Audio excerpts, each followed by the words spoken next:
Hello everyone, welcome back to my channel. In sociology unit family and marriage में हमने discuss कर लिया था family and characteristics.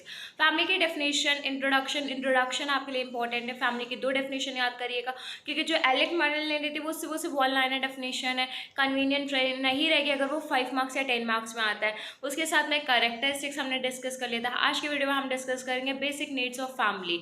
So let us start. आज हम डिस्कस करेंगे बेसिक नीड्स ऑफ फैमिली। तो आपको पता है कि हम लोगों ने फैमिली में डिस्कस कर लिया इंट्रोडक्शन, उसकी डेफिनेशन और कैरेक्टरिस्टिक्स। कैरेक्टरिस्टिक्स टू टाइप्स के हैं, जनरल और डिसइंस्टिंक्टिव। ये दोनों इंपॉर्टेंट है, आप बिल्कुल स्किप मत करिएगा। उसके एग्जाम्पल के साथ भी आप लिख सकते हैं। अगर हम बात करें बेसिक नीड्स ऑफ फैमिली की, तो बेसिक नीड्स ऑफ फैमिली की अगर मैं बात करूँ, टोटल आपके 10 पॉइंट्स हैं। ये सारी चीज़ें आपके लिए इम्पॉर्टेंट हैं फॉर अ सर्वाइवल। आपकी फैमिली में जितने भी बेसिक नीड्स, मतलब कि ये चीज़ें हैं वो ज़रूरत है सारे मेंबर्स के लिए, जितने भी आपके में रहते हैं, जितनी भी आपकी मीटिंग है, जितनी भी आपकी फ़िज़िकल, साइकोलॉजिकल, सोशल वेलबींग है, इन सब के लिए आपके लिए इम्पॉर्टेंट है। सो सबसे पहले हमारा पॉइंट है फूड। आपको पता है फूड बहुत ही ज़्यादा इम्पॉर्टेंट है। फूड सबके लिए इम्पॉर्टेंट है, चाहे वो एनिमल हो, वो चाहे प्लांट हो, क्योंकि बैलेंस डाइट हम लोगों की जितनी भी होती है, हेल्थ मेंटेन या वेलबींग, वो हमारी न्यूट्रिएंट की वजह से होती है। न्यूट्रिशन भी आपको पता है 2 टाइप्स के होते हैं, macro nutrient and micro nutrient. ये सारी चीज़ें आपकी किस में आती हैं? फूड में प्रेजेंट होती हैं, ठीक है। फीडिंग हमारे लिए इम्पॉर्टेंट है। जैसे कि बायोलॉजिकल नीड्स के लिए हम लोगों को फैमिली को मस्ट कवर अप करना होता है। तो हमारा फर्स्ट पॉइंट फूड होपफुली आपको क्लियर होगा। फिर नेक्स्ट आपका वाटर। आपको भी पता है सर्वाइवल के लिए इंपॉर्टेंट फैक्टर आपका वाटर है। वाटर रिक्वायरमेंट कैसे होता है? ड्रिंकिंग में होता है, कुकिंग में होता है, क्लीनिंग में होता है। वाटर का एडिक्वेट अमाउंट में हमारी बॉडी में होना बहुत ज़्यादा ज़रूरी है, नहीं तो डिहाइड्रेशन जैसी प्रॉब्लम, सीवियर प्रॉब्लम भी बन सकती हैं। इसलिए वाटर आपका इम्पॉर्टेंट है। नेक्स्ट आपका है क्लॉथिंग। तो क्लॉथिंग एज सच बिल्कुल इंपॉर्टेंट है। Being net is against civilisation and morality. एक लाइन दे रखी है क्लॉथिंग में। तो क्लॉथिंग में एक लाइन ये दे रखी है, being net against civilisation and molarity.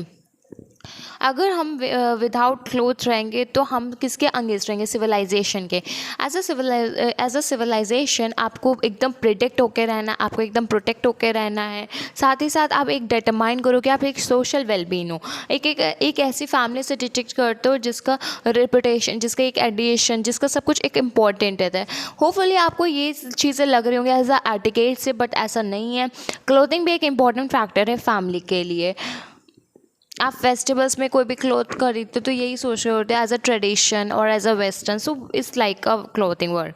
सो फिर आपका आता है हाउसिंग। अगर मैं बात करूँ, हाउसिंग तो इम्पॉर्टेंट है, क्योंकि कितना भी वेदर ख़राब हो रहा है, सिक्योरिटी पर्पस पे सब कुछ आपके लिए क्या है? हाउसिंग है। हाउसिंग एक ऐसा, मतलब घर के बगैर फैमिली कैसे रह सकती है? अगर घर है तो आपको प्रोटेक्शन है, आप सिक्योर हो। साथ ही साथ कितना वेदर ख़राब हो रहा है, उन सबसे भी आप सेफ हो। समर वेदर, एनिमल से सेफ हो, हर एक प्रॉब्लम से आप सेफ हो। तो ये हाउसिंग आपके लिए इम्पॉर्टेंट फैक्टर है। नेक्स्ट आपका है गुड हेल्थ। तो आपको पता है आजकल के समय में हेल्थ इतनी सही नहीं चली। जैसे इस वक्त वायरल चला, तो आप किसी भी घर में पूछोगे तो उसको या तो वायरल फीवर है, या तो कोल्ड है, या तो डेंगू है। आजकल डेंगू भी बहुत ज़्यादा चला है, प्लेटलेट सबकी ज़्यादा से ज़्यादा डाउन हो रही है। तो क्यों ऐसा हो रहा है? क्योंकि ऐसा इसलिए हो रहा है, पर्सन की बैलेंस डाइट नहीं अच्छी है। मतलब कि आजकल की डाइट में इतनी ज़्यादा मिलावट है, इतना ज़्यादा सैचुरेटेड फैटी एसिड्स है, उनमें की डाइट में न्यूट्रिएंट की बहुत ज़्यादा कमी है। जो हम लोगों को मैक्रो न्यूट्रिएंट्स होने चाहिए, जो हमारे लिए इनिशियल्स हैं, वो मिल ही नहीं रहा। अमीनो एसिड्स की अगर मैं बात करूँ तो हमारी बॉडी में रेशियो कितना कम है, ये सारी चीज़ें अफेक्ट करती हैं। अगर आपने अभी पढ़ा होगा मेंटल हेल्थ में हमारे क्या था? इफेक्टिवनेस और मैक्सिमम हम लोगों को पावर लगानी होती है गुड रिलेशनशिप के लिए, and adjustment of human being to the world and to each other with maximum effectiveness and happiness. तो वो सब था हमारे मेंटल हेल्थ के लिए। लेकिन हमारे हेल्थ के लिए हम लोगों को डाइट, एक्सरसाइज, मेडिकेशन, और आज के समय में डाइट तो कोई भी नहीं करता है, सब एज अ फूड ऐसे लेते हैं। लेकिन हम लोगों को ग्लाइसेमिक इंडेक्स के अकॉर्डिंग फूड लेना चाहिए कि कैसा है उसका इंडेक्स, उस वैराइटीज़ में लेना चाहिए। बट होपफुली आपको क्लियर हो रहा होगा अपने हेल्थ से रिलेटेड कि हम लोगों को कितना होना चाहिए। सेफ्टी एंड सिक्योरिटी, नॉर्मल सी बात है, आपकी फैमिली में सेफ्टी एंड सिक्योरिटी है। अब फैमिली है, फैमिली में एक पर्सन दूसरे पर्सन को हमेशा सेफ करके रखता है, सिक्योर करके रखता है, एक प्रोटेक्शन देता है, एक सपोर्ट सिस्टम देता है। ये सारी चीज़ें आपको कहीं बाहर नहीं मिलेगी, आपको सिर्फ और सिर्फ फैमिली मिलेगी। शायद फैमिली इतनी ज़्यादा इंपॉर्टेंट है, फैमिली इतनी ज़्यादा अट्रैक्टिव हो जाती है, इतने हम लोग उसके आदी हो जाते हैं कि शायद उसके बाद हम कहीं भी बाहर जाता हमें अच्छा नहीं लगता।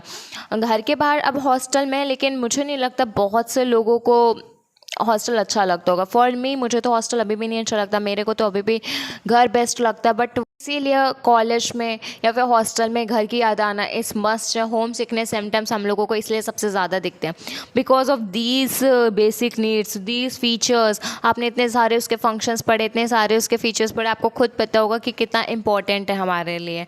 सो ये सब चीज़ें हमारे लिए बहुत ही ज़्यादा इंपॉर्टेंट है। Next, education. Education important factor आज की सोसाइटी में बहुत ही ज़्यादा इम्पॉर्टेंट है। एज सच इसीलिए इतनी ज़्यादा इम्पॉर्टेंट है। विदाउट एजुकेशन आप कुछ भी नहीं कर सकते। इलिटरेट पर्सन आज के समय में, लिटरली बता रही हूँ, आज के समय में जो इलिटरेट पर्सन है वो कुछ अचीव नहीं कर पा रहे। क्यों नहीं कर पा रहे? Because of legislation, because of knowledge. उनके पास स्किल्स नहीं है, नॉलेज नहीं है। ये सारी चीज़ें आपको एजुकेट करनी होगी, आपको ट्रेनिंग लेनी होगी, आपको स्किल्स लेनी होगी, आपको प्रैक्टिस करनी होगी, ज़्यादा से ज़्यादा डेडिकेट होकर हार्डवर्क करके एजुकेट को अचीव करना होगा। एजुकेशन हर एक फैमिली में इंपॉर्टेंट है। आज के समय में कोई भी एक फैमिली है वो अपने बच्चों को यही सोचती है कि हम अच्छे से अच्छे स्कूल में पढ़ाएंगे, अच्छा से अच्छा कॉलेज, अच्छा से अच्छा कोर्स, हर एक चीज़ बेस्ट जो होगी वो हमारे बच्चे एक्वायर करें। तो इसीलिए करते हैं क्योंकि एजुकेशन इंपॉर्टेंट फैक्टर है, उनको पता है। एजुकेशन अच्छे से अगर वो बच्चों को दिलाएंगे आज के समय में, तभी वो इन फ्यूचर अचीव कर पाएंगे, राइट। नेक्स्ट है अफेक्शन। अफेक्शन का मतलब होता है लव।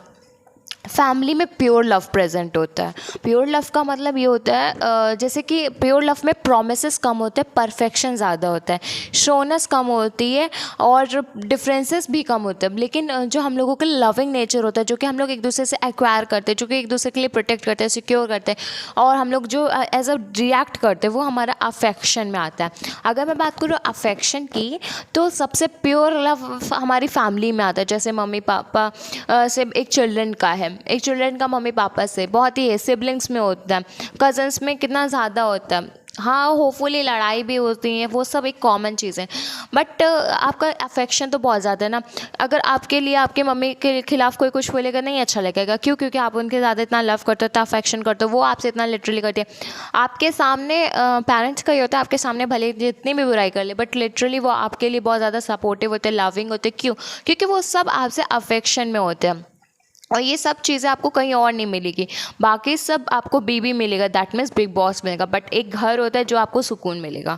सो ये अफेक्शन का केस होता है। Communication, communication skill. अगर मैं बात करूँ, जैसे एक छोटा बच्चा होता है, वो सबसे पहले 3 to 4 मंथ्स का क्या कहता है, इस टाइप से, मतलब नॉर्मल छोटा छोटा से वर्ड बोलते हैं, राइट। बट जैसे मम्मी और पापा उसको प्रोसीड आउट करते हैं, अरे वाह, क्लैप करते हैं, उसके सामने स्माइल करते हैं, जैसे कि वो और मतलब जैसे और अपने आप में कॉन्फिडेंस लाए और बोलेंगे, प्रैक्टिस करें। फिर वो जब पहला शब्द बोलते हैं मम्मा पापा, तो कितने ज़्यादा सब चीयरफुल होते हैं। इसीलिए जो उनकी घर की लैंग्वेज होती है, बच्चे बहुत ही जल्दी सीखते हैं, क्योंकि बाकी लोग उनको बहुत ही ज़्यादा एज अ कॉन्फिडेंस दिलाते हैं कि हाँ, एज अ चीयरफुल करते हैं, right.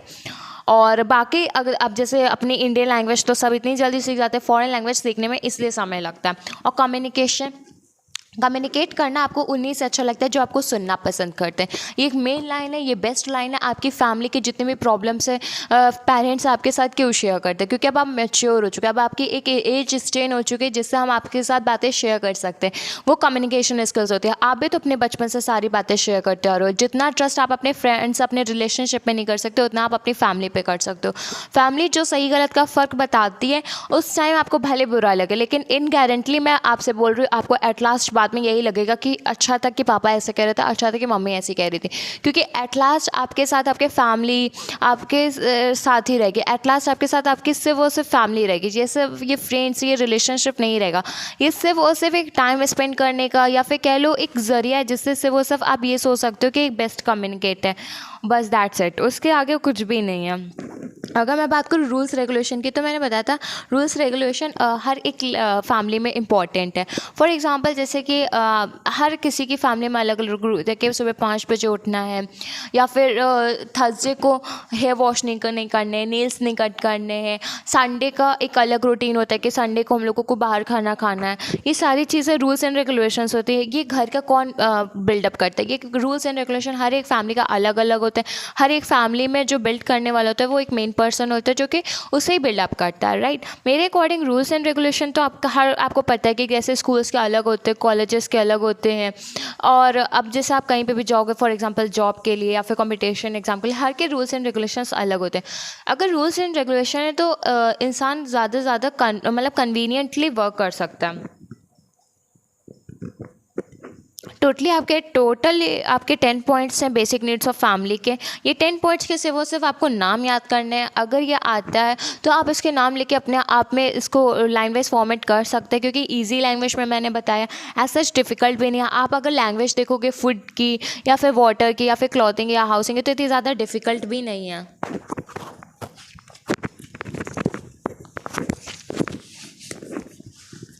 Next, good health, safety, security, education, affection, communication, rules and regulation. ये सारी चीज़ें इंपॉर्टेंट है फैमिली मेम्बर के सेटिस्फेक्शन के लिए। इससे बेसिक नीड्स होती है, रैपिड पॉपुलेशन को ग्रोथ हाउएवर रिजल्ट मिलता है, ग्रेट इकोनॉमिक बर्डन पे फोर्सिंग कम होती है। ये सारी चीज़ें आपकी हेल्प करती हैं फैमिली के नीड्स के लिए। So basic needs of family हम लोगों ने टॉपिक कवर अप कर लिया है। सबसे पहले हमने डिस्कस करा था फैमिली का इंट्रोडक्शन डिस्कस करने के बाद हम लोगों ने डेफिनेशन डिस्कस करी थी। Next, characteristics. आज हमने डिस्कस कर लिया बेसिक नीड्स ऑफ फैमिली। अगर इससे रिलेटेड आपको कोई भी डाउट हो so please comment it, like the video, share the video, subscribe to the channel. Thank you.